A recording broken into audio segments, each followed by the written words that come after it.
ದುರಂಕಾರದವನ್ನ ಕೂಡ ದುರಂಕಾರದಿಂದ ಮಾತನಾಡಿದ್ದಾರೆ. ನಾನು ಒಬ್ಬ ರಾಜ್ಯದ ಅಧ್ಯಕ್ಷರಾಗಿ ಒಂದು ಮಾತನ್ನು ಹೇಳ್ತೇನೆ. ಅವನು ಯಾರು ಆ ರೀತಿ ದುರಂಕಾರದಿಂದ ಮಾತನಾಡಿದ್ದಾರೆ, ಅಧಿಕಾರ ಶಾಶ್ವತ ಅನ್ನುವ ಭ್ರಮೆಯಲ್ಲಿದ್ದಂತ ಕಾಣ್ತದೆ. ಇದೇ ರೀತಿ ನಾನು ಕೂಡ ಬೆಂಗಳೂರು ಹೋದ್ಮೇಲೆ ಇದ್ರ ಬಗ್ಗೆ ಹೇಗೆ ಮುಂದೆ ಕಾನೂನು ರೀತಿ ಕ್ರಮನ ಕೈಗೊಳ್ಬೇಕು ನಾನು ಕೂಡ ಚರ್ಚೆ ಮಾಡ್ತೇನೆ. ಆದರೆ ಈ ರೀತಿ ನಾಲ್ಗೆ ಹರಿಬಿಡ್ತಕ್ಕಂಥ ಶಾಸಕ ಏನಿದ್ದಾನೆ, ರಸ್ತೆನಲ್ಲಿ ಓಡಾಡೋಕ್ಕೂ ಕೂಡ ಅವಕಾಶ ಕೊಡಬಾರ್ದು. ಆ ರೀತಿ ನಮ್ಮ ಕಾರ್ಯಕರ್ತರು ಬಳೆ ಕಟ್ಕೊಂಡೆ ನಿಂತಿಲ್ಲ. ಆಯ್ತಾ, ಈ ರೀತಿ ದುರಂಕಾರದಿಂದ ಈ ರೀತಿ ಮಾತನಾಡ್ತಾ ಇದ್ದಾರೆ. ಅಧಿಕಾರ ಶಾಶ್ವತ ಇಲ್ಲ ಅನ್ನೋದನ್ನ ಅವ್ರು ನೆನ್ಪು ಮಾಡಿಕೊಡ್ಬೇಕು. ಯಾವನಿದ್ದಾನೆ ಅವ್ರು ಈ ರೀತಿ ಹಗುರವಾಗಿ ಮಾತನಾಡಿದ್ದಾನೆ, ಆ ಬರುವಂತ ದಿನಗಳ ತಕ್ಕ ಉತ್ತರ ನೀಡೋಣ.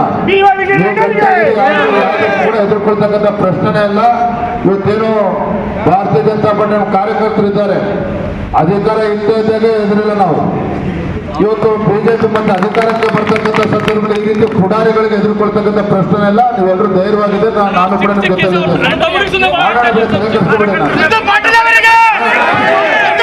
ದುರಂಕಾರದವನ್ನ ಕೂಡ ದುರಂಕಾರದಿಂದ ಮಾತನಾಡಿದ್ದಾರೆ. ನಾನು ಒಬ್ಬ ರಾಜ್ಯದ ಅಧ್ಯಕ್ಷರಾಗಿ ಒಂದು ಮಾತನ್ನು ಹೇಳ್ತೇನೆ. ಅವನು ಯಾರು ಆ ರೀತಿ ದುರಂಕಾರದಿಂದ ಮಾತನಾಡಿದ್ದಾರೆ, ಅಧಿಕಾರ ಶಾಶ್ವತ ಅನ್ನುವ ಭ್ರಮೆಯಲ್ಲಿದ್ದಂತ ಕಾಣ್ತದೆ. ಇದೇ ರೀತಿ ನಾನು ಕೂಡ ಬೆಂಗಳೂರು ಹೋದ್ಮೇಲೆ ಇದ್ರ ಬಗ್ಗೆ ಹೇಗೆ ಮುಂದೆ ಕಾನೂನು ರೀತಿ ಕ್ರಮನ ಕೈಗೊಳ್ಬೇಕು ನಾನು ಕೂಡ ಚರ್ಚೆ ಮಾಡ್ತೇನೆ. ಆದರೆ ಈ ರೀತಿ ನಾಲ್ಗೆ ಹರಿಬಿಡ್ತಕ್ಕಂಥ ಶಾಸಕ ಏನಿದ್ದಾನೆ, ರಸ್ತೆನಲ್ಲಿ ಓಡಾಡೋಕ್ಕೂ ಕೂಡ ಅವಕಾಶ ಕೊಡಬಾರ್ದು. ಆ ರೀತಿ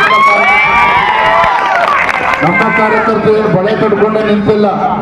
ಆಯ್ತಾ, ಈ ರೀತಿ ದುರಂಕಾರದಿಂದ ಈ ರೀತಿ ಮಾತನಾಡ್ತಾ ಇದ್ದಾರೆ.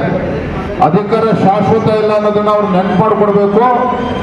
ಯಾವನಿದ್ದಾನೆ ಅವ್ರು ಈ ರೀತಿ ಹಗುರವಾಗಿ ಮಾತನಾಡಿದ್ದಾನೆ, ಆ ಬರುವಂತ ದಿನಗಳ ತಕ್ಕ ಉತ್ತರ ನೀಡೋಣ.